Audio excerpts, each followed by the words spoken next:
ഉരുൾപൊട്ടലിൽ തകർന്നടിഞ്ഞ് ഒരു നാട്.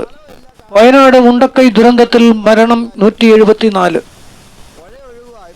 കാണാതായവർക്കായി തിരച്ചിൽ തുടരുന്നു. മുണ്ടക്കൈ, ചൂരൽമല തുടങ്ങിയ പ്രദേശങ്ങളിൽ കാണാൻ കഴിയുന്നത് ഹൃദയഭേദകമായ കാഴ്ച. രക്ഷാപ്രവർത്തനം വേഗത്തിലാക്കി സൈന്യം, ഒപ്പം രക്ഷാപ്രവർത്തകരും. രക്ഷാപ്രവർത്തനം കാര്യക്ഷമമാക്കാൻ ബെയിലി പാലം നിർമ്മാണം അതിവേഗത്തിൽ.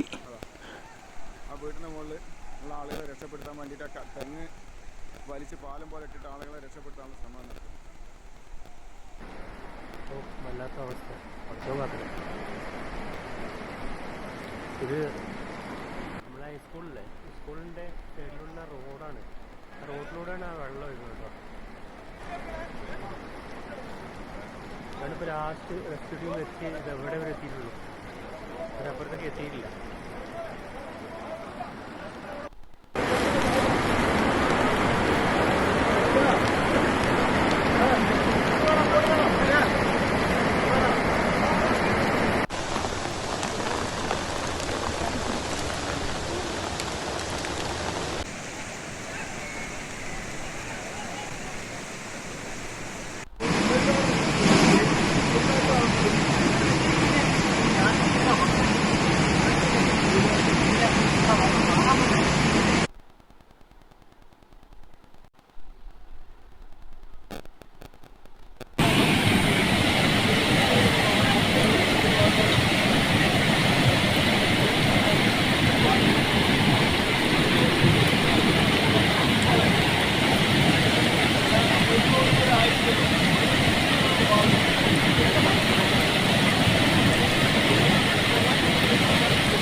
വയനാട്ടിൽ ഉണ്ടായ ഉരുൾപൊട്ടൽ വളരെയധികം വേദനാജനകവും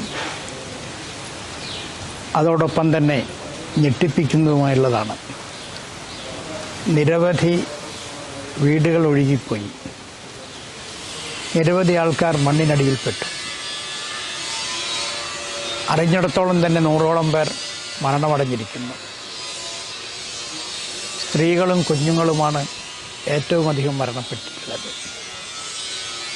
രാജ്യം മുഴുവൻ വയനാട്ടിലെ ആളുകളെ ചേർത്ത് പിടിക്കുകയാണ്. ഹിന്ദുധർമ്മ പരിഷത്തും വയനാട്ടിലെ ജനങ്ങളോടൊപ്പം നിൽക്കുന്നു. മരണമടഞ്ഞ ഹതഭാഗ്യരുടെ ആത്മാവിന് നിത്യശാന്തി നേരുകയാണ്. ആദരാഞ്ജലികൾ അർപ്പിക്കുകയും ചെയ്യുന്നു.